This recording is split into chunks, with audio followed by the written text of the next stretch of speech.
All BSc first year student. Now today start the chapter number first, cell structures and cell organelles. Cell structures and cell organelles जे आहे त्याच्यामध्ये आपण सर्वात पहिले बघणार आहे डेफिनेशन ऑफ सेल. आता डेफिनेशन ऑफ सेलमध्ये आपण काय बघणार आहे, पहिले बेसिक डिस्क्रिप्शन तुम्हाला सांगते बघा. ह्युमनची जी बॉडी आहे ती कशाने तयार झालेली आहे, सेल्सनी. म्हणजे आपल्या बॉडीच्या ज्या काही आपण प्रत्येक मुवमेंट परफॉर्म करत असतो, ॲक्टिव्हिटीज परफॉर्म करत असतो, तर कशाचा यूज करून करत असतो, by the using of the cell. म्हणून सेलला काय म्हटलेलं आहे, is a structural and functional unit of life. काय म्हटलेलं आहे त्याला, structural and functional unit of life. कारण स्ट्रक्चर अँड फंक्शनल युनिट म्हटलेलं आहे कारण की सेल ज्या असतात त्या आपल्या बॉडीचं स्ट्रक्चर तयार करतात. एक प्रकारे कशा प्रकारे ते अरेंज व्हायचे ते तयार करतात. आणि दुसरं आहे फंक्शनल, म्हणजे आपण प्रत्येक जी ॲक्टिव्हिटी आहे कशाचा यूज करून परफॉर्म करतो, by using of this cell. आणि जी काही स्टडी केली जाते structure and function of the सेलची, त्याला काय म्हणतात, सायटोलॉजी. काय म्हटलं जाते, सायटोलॉजी. आता याच्यामध्ये आपण बघणार आहे पुढे अजून डिस्क्रिप्शन.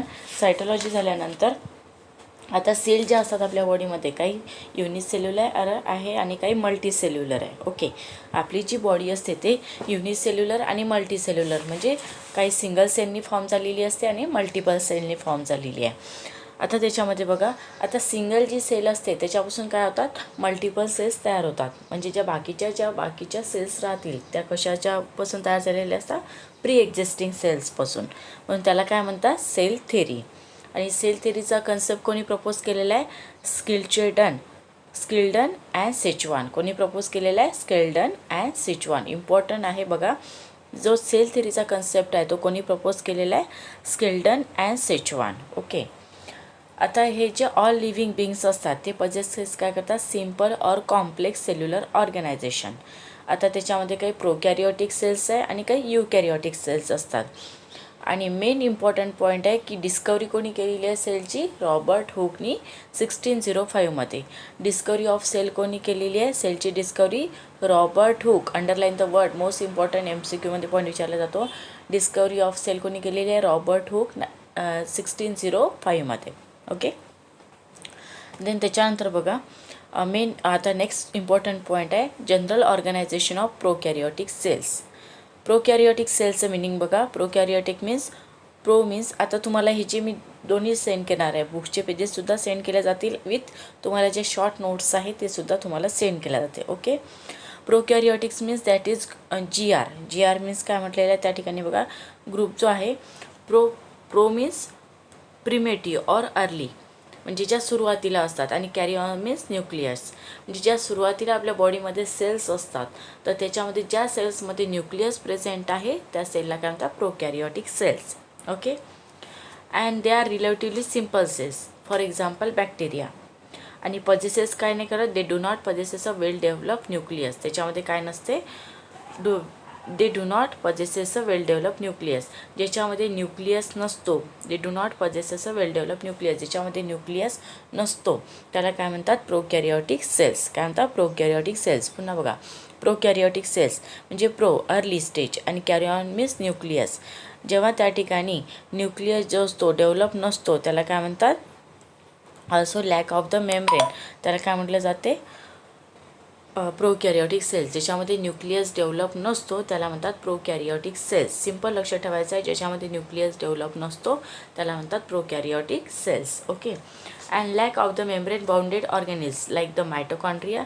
आणि त्याच्यामध्ये काय प्रेझेंट असते, lack of a membrane bounded with the organelles like the mitochondria, endoplasmic reticulum.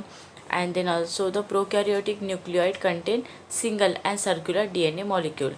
म्हणजे न्यूक्लियसच्या ऑप्शन्समध्ये काय प्रेझेंट असतात, न्यूक्लिओइड, आणि कंटेन काय करतात, single and circular DNA molecule. Then आता त्याच्यामध्ये स्ट्रक्चर बघणार आहे आपण. पहिले साईज जी आहे ती साईज काय आहे, बॅक्टेरियामध्ये जो काही बॅक्टेरिया जे असतात जे स्टडी करत आहे आपण, टिपिकली एक्झाम्पल जे आहे प्रोकॅरियोटिक सेलचं आपण कोणतं घेत आहे, बॅक्टेरियामध्ये साईज जी आहे ती किती आहे, 0.5 micron to 20 micron. Shape 4 basic shape असतात बॅक्टेरियाचे, spherical, bacillus, vibrio and spirilla. Then next point आहे त्याच्यामध्ये, आता या ठिकाणी सेकंड पॉईंट आहे प्लाझ्मा मेम्ब्रेन. त्याच्यामध्ये बघायचं आहे आपल्याला नेक्स्ट पॉईंटमध्ये, सेल एनवलपमध्ये बघा बॅक्टेरिया सेल जे असतात ते कन्सिस्ट करतात cell envelope and cytoplasm and cytoplasmic organelles. So cell एनवलपमध्ये जे आहे जी आउटर कव्हरिंग असते ऑफ बॅक्टेरियाची त्याच्यामध्ये 3 लेयर्स असतात. जी पहिली आहे ती आहे ग्लायकोकॅलिक्स, सेकंड जी आहे ती आहे सेल वॉल. ग्लायकोकॅलिक्समध्ये पॉईंट बघा, cell envelope outer covering is made up of 3 layers. ग्लायकोकॅलिक्समध्ये सिक्रेट काय करते म्युसेलेजिनस मटेरियल. सेकंड पॉईंट आहे थिक आहे, टफ आहे आणि कव्हरिंग जे असते त्याला म्हटलं जाते कॅप्सूल. स्लिम लेअर आहे अँड देन कॅप्सूल जे असते ते कंपोज्ड असते पॉलिसॅकराइडमध्ये.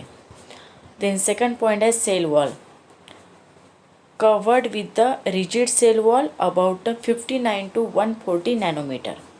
प्रोव्हाइड काय करते definite shape and strong support. Then bacteria classified होते 2 याच्यामध्ये, एक आहे ग्राम निगेटिव्ह, सेकंड आहे ग्राम पॉझिटिव्हमध्ये.